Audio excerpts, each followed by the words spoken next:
An 82-year-old war veteran slowly walks into Judge Frank Caprio's courtroom on what appears to be a cold, ordinary morning. The case on the docket looks simple.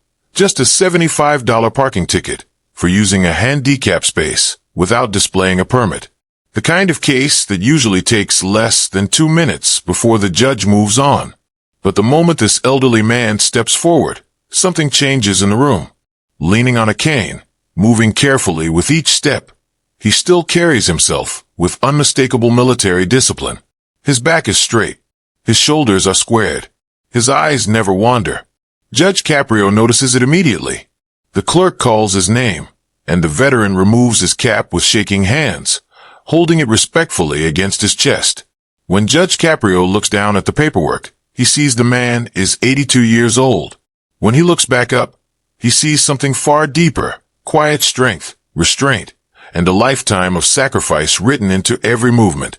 The judge explains the charge and the fine, then gently asks whether the man has a handicap permit. The veteran answers calmly that he does, and that he simply forgot to hang it that day. His voice is steady, confident, and unmistakably shaped by years of following orders and giving them. Judge Caprio has heard this explanation thousands of times over his career. Normally, he would ask to see the permit, possibly reduce the fine, and move on. But something about this man makes him pause. The way he speaks, the way he stands, the way he carries silence. The judge asks a few more questions, and slowly the veteran begins to open up. He explains that he was at the VA hospital that day for medical treatment connected to his military service. Then, almost reluctantly, he reveals details of his past, service that began more than 60 years ago, experiences he rarely talks about, sacrifices that left permanent marks on his body and his life. As the courtroom listens, the mood shifts from routine to reverent. People stop shuffling papers. Conversations die out. Even Judge Caprio's expression changes. This is no longer about a parking ticket. It's about a man who gave years of his life to serve his country, who now moves slowly because of what he endured, and who stands before the court with humility instead of entitlement. When the judge finally speaks, his voice carries emotion rarely heard in a courtroom. What he does next goes far beyond the law, beyond procedure, and beyond what anyone expects. In that moment, justice is no longer just about rules. It's about humanity, respect, and recognizing sacrifice. And that is why this single case would go on to touch millions, bring viewers to tears, and become one of the most unforgettable moments ever captured in Judge Caprio's courtroom. Can you tell me about your disability, Mr. Johnson? Judge Caprio asks gently. Help me understand why you need the handicap permit. Tank shifts uncomfortably. His eyes drop to his hands, then sweep the courtroom, before finally returning to the judge. For a long moment, he says nothing at all. I'd rather not discuss it, Your Honor, he replies quietly. Judge Caprio sets down his pen, an unmistakable sign that this is no longer just paperwork. He leans forward, his voice softening even more. Mr. Johnson, I can see you're a proud man. You carry yourself with dignity and strength, but I also sense you're carrying something heavy. Then Judge Caprio does what he's known for around the world. He stands up, steps down from the bench, and walks toward the front of the courtroom, removing the invisible wall between judge and defendant. Tank, he says gently, using the nickname. Tank's eyes snap up in surprise. May I call you Tank? I can tell you served, by the way you stand, the way you hold yourself. Which branch were you in? In that instant, Tank's entire posture changes. His chest lifts. His shoulders square even more. For the first time, a faint smile crosses his weathered face. United States Marine Corps, Your Honor, he says proudly. 3 tours. Judge Caprio nods slowly. 3 tours, that's significant service. Where did you serve? Tank takes a deep breath. Vietnam, 1968 to 1970. Then Iraq, 2004 to 2005. Afghanistan, 2007 to 2008. The courtroom freezes. This 82-year-old man didn't just fight in Vietnam as a young Marine. He volunteered to return to combat decades later, serving in Iraq in his 60s and Afghanistan in his 70s, long after most people had retired from life's hardest work. Judge Caprio looks stunned. Tank, you served our country in 3 wars across 4 decades, he says. Thank you for your extraordinary service.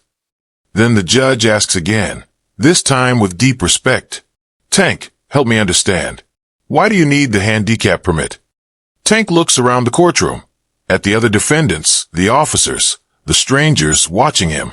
His hands begin to shake as he grips his cane tighter. Your Honor, it's complicated. Judge Caprio steps closer. Tank, this is a safe place. No judgment here. Tank takes the deepest breath he's taken all morning. Slowly, almost reluctantly, he begins rolling up the sleeves of his heavy coat.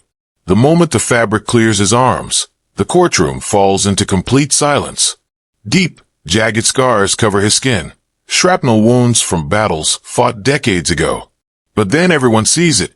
On his right forearm, stretching from wrist to elbow, is a tattoo unlike anything anyone in that room has ever seen. And the moment Judge Caprio recognizes what it means, his eyes widen, because this is the proof of a sacrifice Tank has carried quietly for more than 60 years. It isn't an eagle, a flag, or a military emblem. It's a list, long, heartbreaking, and etched in small, precise lettering down his arm. Judge Caprio's voice drops to almost a whisper. Tank, what are those names? For the first time since walking into the courtroom, Tank's composure cracks. His voice trembles as decades of silence finally give way. Those are my boys, Your Honor, he says softly. Every Marine I lost under my command. 47 names. 3 wars. I carry them with me everywhere I go. The courtroom goes completely still. No shuffling. No whispers. Court officers who've seen the worst humanity has to offer quietly wipe their eyes. Other defendants stare in stunned respect. Even the court reporter stops typing, unwilling to interrupt the weight of the moment. But Tank isn't finished. He takes another breath and continues. The handicap permit, it's not really for my body. Yeah, my legs don't work like they used to, and my back's ruined from years of carrying gear, but that's not why I need it. He pauses, gripping his cane tighter. It's for the days when the ghosts are too loud, when I'm standing in a parking lot having a panic attack, and I need to get inside before I completely fall apart. When the flashbacks hit so hard I can't walk straight, can't think straight, can't remember where I am, or even what year it is. Judge Caprio's eyes fill with tears. Tank, he says quietly, are you telling me you're suffering from post-traumatic stress disorder after serving our country in 3 wars? Yes, sir, Tank replies.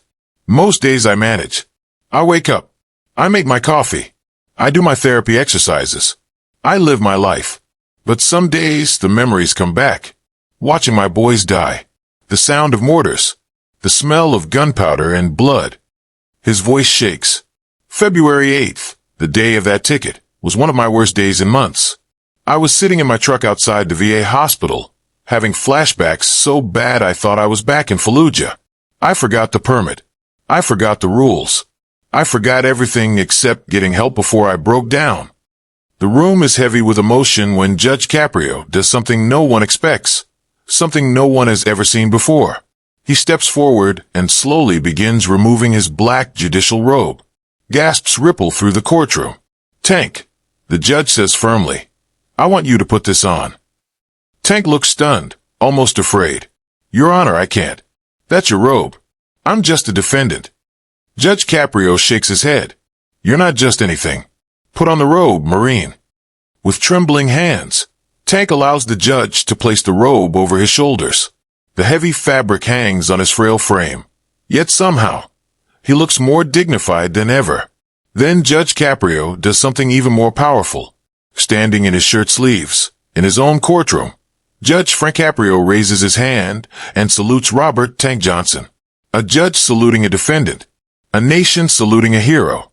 Ladies and gentlemen, Judge Caprio says, his voice carrying through the courtroom. This is what real American heroism looks like. This man volunteered to serve his country not once, not twice, but 3 times, across 6 decades of his life. He carries the names of fallen heroes on his skin and their memory in his heart. He has sacrificed more for our freedom than most of us can ever comprehend, and he stood here today worried about a $75 parking ticket. The entire courtroom rises to its feet. Grown men cry. Strangers applaud through tears. And in that moment, justice stops being about punishment and becomes about honor, humanity, and remembering the true cost of freedom. Some people begin saluting alongside Judge Caprio. Court officers start clapping. Other defendants rise to their feet without being asked. Within seconds, the entire courtroom is standing. Applause fills the room, deep, sustained, and emotional, lasting nearly 2 full minutes. Tank stands there in the judge's robe, tears streaming down his weathered face, overwhelmed by a level of recognition he never expected and likely never felt he deserved. For a man who spent his life carrying grief in silence, this moment feels almost unreal. But Judge Caprio isn't finished. "Tank," he says firmly, "not only am I dismissing this fine completely, I'm making you an honorary member of this court." The room goes quiet again. Anytime you need help, anytime the ghosts get too loud, anytime the system fails you, you call us. This courtroom will always have your back. Then the judge gestures toward Tank's arm. "And those 47 names you carry, they're not yours alone anymore. This courtroom family will help you carry that weight." Now let me pause for just a moment, because this is exactly why stories like this matter. Stories that remind us what real heroism looks like. Stories that restore our faith in humanity when the world feels heavy. Moments like this don't happen often, and when they do, they deserve to be shared. When this video hit the internet, the response was overwhelming. Within 24 hours, it had been viewed more than 5 million times. Within 48 hours, Tank received over 10,000 letters from veterans, active duty service members, and civilians from around the world, each one thanking him for his sacrifice. A GoFundMe campaign started by a complete stranger raised more than $500,000 for veteran PTSD programs in Tank's name. Major corporations reached out, asking for his help in supporting veteran employees. Even the Department of Veterans Affairs used Tank's story to launch a nationwide awareness campaign about veteran mental health. But the most powerful part came months later. 6 months after that courtroom moment, Tank returned to Judge Caprio's courtroom, not as a defendant, but as a volunteer. He now helps other veterans navigate the legal system and connect with the resources they need. Speaking to reporters, Tank said, "Judge Caprio didn't just dismiss a parking ticket. He reminded me that my service mattered, that my brothers who didn't make it home mattered, that I wasn't just a broken old man taking up space in the world." Today, Tank speaks at schools and colleges about military service and veteran mental health. He's helped more than 200 veterans find proper care and support. And while he still carries those 47 names on his arm, he now carries something else too. The knowledge that their sacrifice has meaning, and that compassion can change lives. So let me ask you this. What's the most powerful act of kindness you've ever witnessed? A moment where compassion changed everything? Share it in the comments. If this story moved you, share it with someone who needs to hear it today. Honor our veterans. Choose kindness. And remember, sometimes the most powerful thing we can do is simply acknowledge someone's sacrifice and let them know their service truly mattered.